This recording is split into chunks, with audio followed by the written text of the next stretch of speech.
Salah satu pelayan di keluarga Hyowon mencoba untuk mencuri kalung berlian biru yang disimpan di peti yang terkunci. Hal itu dilihat oleh kepala pelayan Jo. Diperlihatkan lagi kejadian berdarah di Kadenza, ada dua orang yang tergeletak, namun tak jelas wajah siapa. Ji Yong, Jin Hee dan Jin Ho menghadiri rapat para petinggi direksi untuk menentukan pimpinan pengganti grup Hyowon. Ternyata yang terpilih adalah Jin Ho. Jin Ho merasa tidak percaya, sementara Jin Hee sangat senang mendengar keputusan itu. Ja Kyung bersantai sambil menelepon seseorang. Ia berkata, baiklah kalau begitu.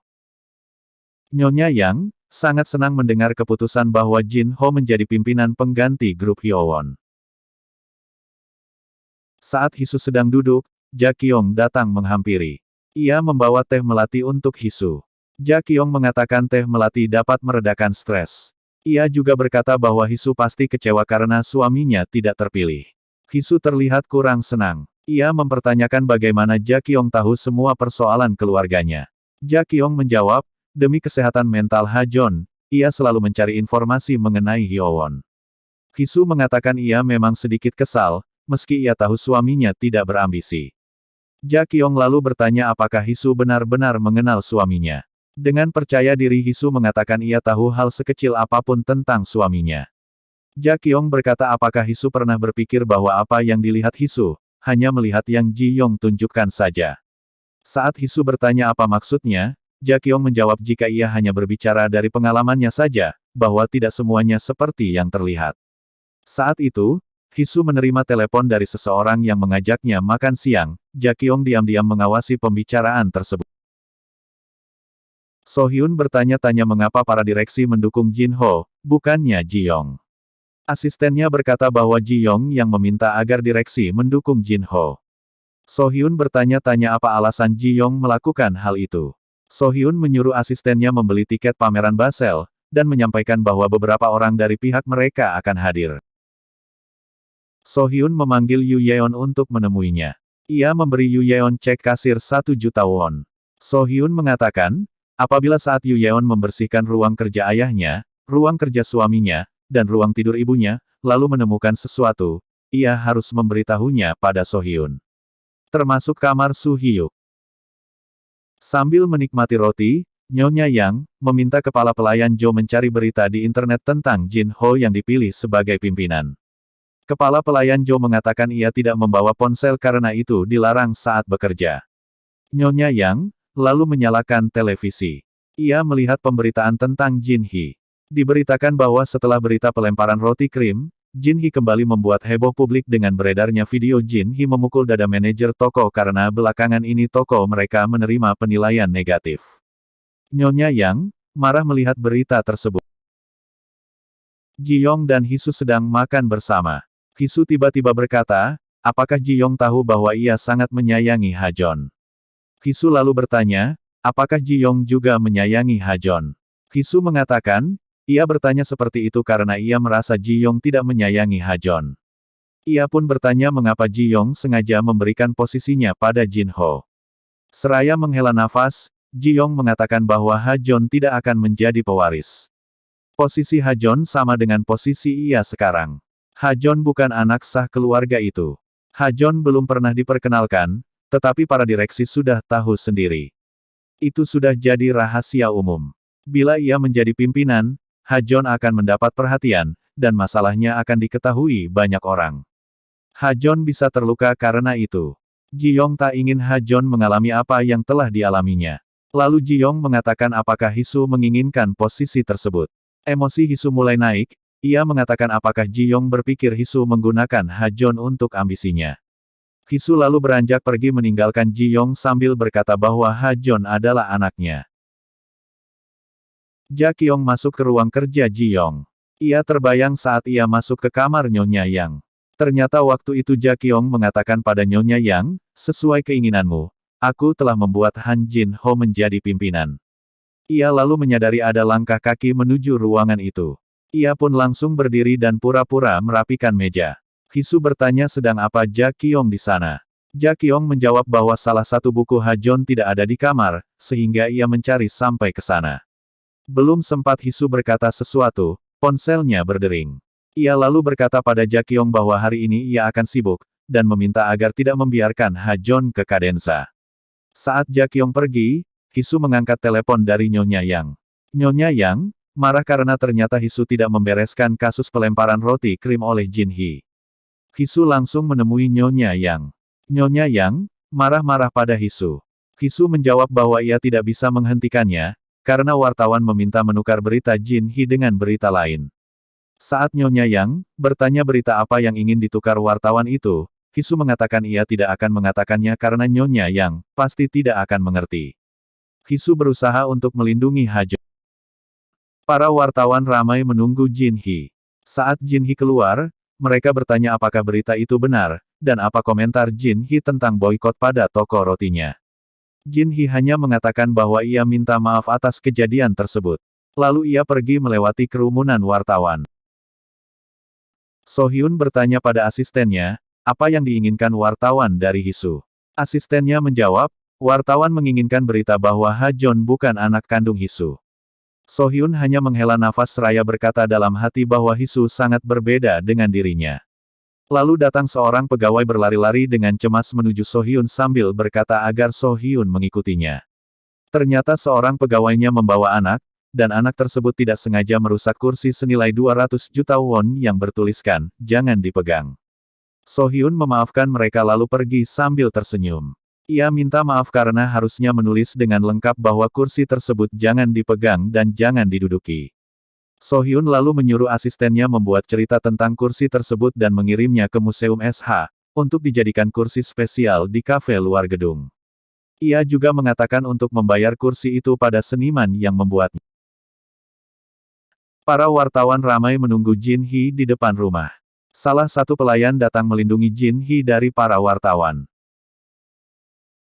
Sesampainya dalam rumah, Nyonya Yang menasehati Jin Hee agar bisa mengendalikan emosinya. Jin Hee mengatakan sifatnya itu turun dari Nyonya Yang. Mereka pun beradu mulut. Saat mereka berdebat, So-hyun datang. Ia menyuruh mereka berhenti berdebat karena bisa menimbulkan rumor baru. Nyonya Yang dan Jin Hee berpikir Hisu sengaja tidak menghentikan berita tersebut. So-hyun tidak mengatakan alasan Hisu yang tidak menghentikan berita Jin Hee demi Ha Jon. Bukan berarti ia memihak dan paham pada Hisu, ia hanya tidak ingin terlibat konflik. Ia lalu menyuruh Jin Hee pergi dan jangan membuat masalah lagi. Saat Ha Jon pulang sekolah, Hisu ingin memeluknya. Tetapi Ha Jon malah beranjak pergi. Saat Hisu mengejarnya, Jakyong menahannya sambil berkata untuk sementara membiarkan Ha Jon sendiri dulu. Jin Ho membuang semua kertas undian lotrenya. So-hyun duduk bekerja di depan komputernya. Ia lalu melihat berita terkini. Ia melihat berita tentang artis Suzy Choi. Ia lalu menelepon seseorang. Ia mengatakan bahwa ia ingin orang tersebut membeli karya seni, namun bukan atas namanya atau nama galeri, melainkan atas nama lawan bicaranya di telepon tersebut, sebagai hadiah dari So-hyun untuknya. Sambil menutup telepon, ia memandang layar komputernya, dan terbayang pertemuannya dulu dengan perempuan yang punya hubungan terlarang dengannya, yang tak lain adalah Suzy Choi. Su Hyuk tidak bisa tidur di kamarnya. Begitupun Yu Yeon. Yu Yeon memegang cek pemberian So-hyun. Su Hyuk lalu berjalan menuju kamar Yu Yeon. Ia tidak bisa tidur. Yu Yeon mengatakan ia tidak bisa membantu Su Hyuk. Su Hyuk lalu bertanya apakah ia mau berjalan-jalan dengan Su Hyuk. Tiba-tiba mereka mendengar suara pelayan berjalan menuju arah mereka. Refleks, Yu Yeon menarik tangan Su Hyuk ke dalam kamar dan menutup pintu. Seseorang mengetik pintu kamar Yu Yeon. Ternyata kepala pelayan Jo datang menyuruhnya untuk membersihkan bahan makanan. Ji Yong baru pulang. Ia melihat Hisu sepertinya tidak nyaman. Hisu lalu bercerita bahwa Ha Jon bertingkah aneh. Sepertinya Ha Jon sedang sedih, tapi tidak mau bicara dengannya. Ji Yong mengatakan tidak perlu khawatir, karena ada Jakyong, yang sepertinya dapat dipercaya. Hisu mengatakan, Jakyong sepertinya agak berlebihan, melewati batas wilayahnya. Ji Yong menenangkannya dan mengatakan untuk tidak memikirkan yang aneh-aneh, selain memikirkan Ha Jon saja. Setelah selesai bekerja, Yu Yeon masuk kamar dan melihat Su Hyuk sudah terlelap di kamarnya. Ia pun pergi. Hisu terbangun dari tidurnya dan menyadari Ji Yong tidak ada di sampingnya. Ia keluar. Ia terkejut melihat Ja Kyung sedang memijat kaki Ha Jon yang sedang terlelap. Tiba-tiba Ji Yong menepuk pundaknya. Mereka berdua melihat Ja Kyung di sana. Ji Yong mengatakan bahwa mereka mendapat guru les yang tepat. Saat Yu Yeon duduk sendiri di tangga, ia terkejut mendengar suara dentang jam dinding yang keras. Ia lalu masuk ke kamarnya. Ia tersenyum melihat Su Hyuk yang sudah terlelap. Ia pun lalu tidur di lantai. Paginya, dari kejauhan, Su Hyuk memperhatikan Yu Yeon yang sedang membersihkan jendela kaca. Ia teringat saat ia terbangun tadi, ia melihat Yu Yeon tidur di lantai, lalu menggendongnya ke tempat tidur, dan ia pun pergi. Ia terus memperhatikan Yu Yeon yang sedang membersihkan jendela kaca, tanpa menyadari ada seorang pelayan yang mengawasi mereka. Pelayan itu melaporkan pada So Hyun bahwa Su Hyuk memasuki kamar Yu Yeon malam hari, dan keluar pagi-pagi sekali. So Hyun lalu bertanya bagaimana pelayan tersebut tahu tentang kepala pelayan Jo yang merekam video dan suara yang terjadi di rumah tersebut. Dengan gugup ia menjawab bahwa ia tak sengaja melihat video yang sedang ditonton kepala pelayan Jo. Kepala pelayan Jo menyimpan sesuatu yang entah apa itu. Saat Yu Yeon mengantar minum untuk So Hyun bertanya apakah ada yang bisa dilaporkan Yu Yeon. Yu Yeon menjawab tidak ada. So Hyun lalu mengatakan bahwa Yu Yeon harus bertanggung jawab atas apapun tindakannya di rumah itu. Hisu menemani Ha Jon makan. Namun sikap Ha Jon tidak seperti biasanya. Ia tidak mau disuap ataupun memakan makanan yang diletak Hisu ke piringnya. Ja Kyung memperhatikan mereka. Ha Jon menyudahi sarapannya yang belum selesai, mengatakan makanannya tidak enak. Ia lalu pergi sekolah ditemani Ja Kyung. Hisu mengejar mereka. Ja Kyung mengatakan jika Ha Jon sepertinya tidak ingin pergi dengan Hisu. Tanpa bicara apapun, Hisu langsung memegang tangan Ha Jon dan pergi meninggalkan Ja Kyung. Di mobil, Hisu memberikan album kesukaan Ha Jon yang ditanda tangani penyanyinya. Ha Jon cuek dan langsung memasang headset di telinganya. Sesampainya di sekolah, Ha Jon dirudung oleh dua temannya yang mengatakan bahwa Hisu bukan ibu kandungnya. Hisu yang tadi turun berniat melihat Ha Jon sampai masuk gedung sekolah, langsung memanggil nama Ha Jon. Kedua teman Ha Jon terkejut dan langsung lari. Hisu mengatakan bahwa ia adalah ibu Ha Jon satu-satunya. Ia pun mengantar Ha Jon sampai depan kelas. Hisu juga menemui guru Ha Jon. Dari guru tersebut, Hisu mengetahui bahwa teman Ha Jon yang bernama Ji Won tidak mengundang ke pesta ulang tahunnya karena Ha Jon tidak mempunyai ibu kandung. Ji Won pula yang merudung Ha Jon dengan mengatakan ibunya meminta tanda tangan Hisu. Hisu lalu menemui semua orang tua teman sekelas Ha Jon, termasuk ibunya Ji Won. Hisu meminta ibu Ji Won agar menyuruh Ji Won minta maaf pada Ha Jon. Tiba-tiba ibu Ji Won mendapat pesan dari orang tua teman-teman anaknya bahwa mereka tidak bisa hadir di acara ulang tahun Ji Won dengan berbagai alasan. Padahal alasannya adalah karena Hisu memberi mereka semua tiket VIP ke Hyowon World. Jika Ji Won minta maaf, Hisu mengatakan pesta ultah Ji Won bisa saja diselenggarakan. Ha Jon berlatih kuda ditemani Ja Kyung. Saat itu terjadi kecelakaan sehingga kuda Ha Jon berlari dari jalur tanpa diiringi penjaga. Ja Kyung refleks menaiki kuda dan mengejar Ha Jon. Ia pun menyelamatkan Ha Jon. Saat tiba di rumah, Hisu bertanya bagaimana kelas berkuda Ha Jon. Ha Jon dan Ja Kyung kompak mengatakan baik-baik saja. Ja Kyung bahkan mengatakan bahwa Ha Jon pintar berkuda. Ia lalu meminta Hisu menggantikannya untuk menghadiri karya wisata kelas Inggris, karena ia ingin menemani Ha Jon yang suasana hatinya sedang tidak baik. Hisu tersinggung dengan ucapan Ja Kyung. Ia mengatakan ia sebagai ibu Ha Jon lah yang harusnya menemani Ha Jon, bukan Ja Kyung. Ia mengajak Ja Kyung bicara empat mata dan bertanya apa maksud Ja Kyung tadi. Hisu mengatakan ia berterima kasih atas kepedulian Ja Kyung pada Ha Jon, namun Ja Kyung sudah melewati batas wilayah Hisu sebagai ibu Ha Jon. Ja Kyung mengatakan Ha Jon sedang kesakitan. Dan seberapapun baiknya Hisu tetap bukan ibu kandung Ha Jon. Hisu menghela nafas dan mengatakan akan melindungi Ha Jon. Ia tidak ingin Ha Jon terluka jika tahu ibu kandungnya sudah meninggal. Dengan emosi, Jakyong berkata bagaimana jika Ibu Hajon masih hidup. Hisu bertanya apa maksud Jakyong. Jakyong hanya meminta maaf. Hisu berkata bahwa apapun yang terjadi, ia adalah Ibu Hajon yang sebenarnya. Dan akan melindungi Hajon. Saat Jakyong bertanya apakah Hisu benar-benar menyayangi Hajon, dengan yakin Hisu menjawab tentu saja. Jakyong mengucapkan terima kasih. Hisu terkejut mendengar perkataan terima kasih Jakyong itu.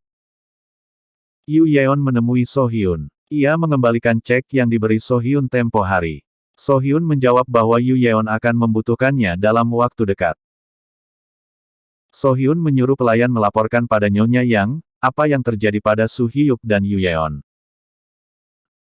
Hajon sedang menulis-nulis di meja belajar kamarnya. Saat Hisu datang, ia langsung beranjak ke kasur dan menutup wajah dengan selimut. Sepertinya Hajon masih perlu waktu untuk bisa kembali seperti semula. Hajon sendirian di kamarnya. Ia terbayang saat Jakyong memijat tangannya akibat jatuh dari kuda, dan mengatakan yang penting Hajon tidak terluka. Hajon saat itu berkata, Jakyong bersikap seperti ibunya, padahal bukan. Jakyong meminta mereka merahasiakan kejadian di kelas kuda itu, dengan alasan agar ibu Hajon tidak sedih jika tahu. Ji-yong berjalan-jalan sendiri di luar. Jin-ho melihatnya, lalu bertanya mengapa Ji-yong menyerahkan posisi pimpinan padanya. Ji-yong menjawab itu adalah posisi yang tepat untuk Jin-ho. Dunia akan tenang jika semua di tempat masing-masing. Hisu memanggil Suster Emma. Ia ingin bercerita tentang Hajon. Di tengah-tengah pembicaraan, Jakyong datang. Jakyong dan Suster Emma pun berkenalan. Hisu meminta Jakyong mengambil cuti. Hajon akan dijaga olehnya.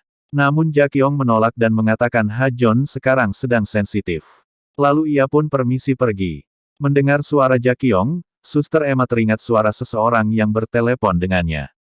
Seseorang yang memberikan donasi namun tidak bersedia menghadiri rapat dan mengunjungi yayasan. Hajon memandangi album penyanyi favoritnya yang diberikan Hisu. Jakyong datang dan melarang Hajon mendengar lagu berlirik sedih saat sedang sedih. Ia lalu memeluk Hajon. Ia kemudian memberikan kalung pada Hajon. Ia mengatakan itu adalah kalung keberuntungan. Setelah itu ia bertanya siapa nama anak yang merudungnya di sekolah. Saat hujan deras, Jakyong mendatangi rumah Jiwon, si anak yang merudung Hajon. Ia menamparkan ibu Jiwon. Salah satu pegawai menunjukkan berita tentang kursi yang patah di galeri kemarin. Berita tersebut di luar harapannya. Su-hyuk mendatangi Yu Yeon, mengatakan bahwa ia akan pergi dan tak pulang hari itu. Ia mengatakan jika Yu Yeon tak bisa tidur, ia boleh tidur di kamar Su-hyuk. Yu Yeon berkata bahwa hal itu tidak akan terjadi. Su-hyuk berkata agar Yu Yeon menjaga diri selama ia tak ada, serta makan dan tidur yang baik. Yu Yeon terhenti sejenak dari pekerjaannya sambil mengatakan bahwa mereka bukan teman. Dengan santai Su-hyuk berkata bahwa ia memang tidak mengatakan kalau mereka berteman. Hisu baru saja menutup telepon lalu berjalan menuju kamar Jakyong. Ia mempertanyakan mengapa Jakyong menemui ibu Jiwon. Hisu mengatakan bahwa itu tugasnya sebagai ibu Hajon. Dengan santai Jakyong berkata, kalau begitu, lakukan tugasmu dengan baik. Ia juga mengatakan bahwa Hisu menyayangi Hajon dengan otak, bukan dengan hati. Saat Hisu bertanya apa maksud Jakyong, Jakyong menjawab bahwa ibu yang sebenarnya tak bisa bertindak serasional itu. Hisu lalu bertanya apakah Jakyong pernah punya anak, karena sikapnya seolah memiliki anak. Hisu marah dan mengatakan bahwa Jakyong tidak boleh melewati batas, karena ia hanyalah pegawai. Jakyong minta maaf saat Hisu mengatakan ia akan memikirkan kembali apakah akan mempekerjakan Jakyong lagi atau tidak. Episode 3 diakhiri dengan So-hyun yang sedang melihat lukisan dan suara narator berkata, orang-orang dari grup Hyowon perlahan berubah menjadi abu-abu. Warna hitam tercampur warna putih, dan warna putih ternoda warna hitam. Semuanya terjadi tanpa mereka sadari.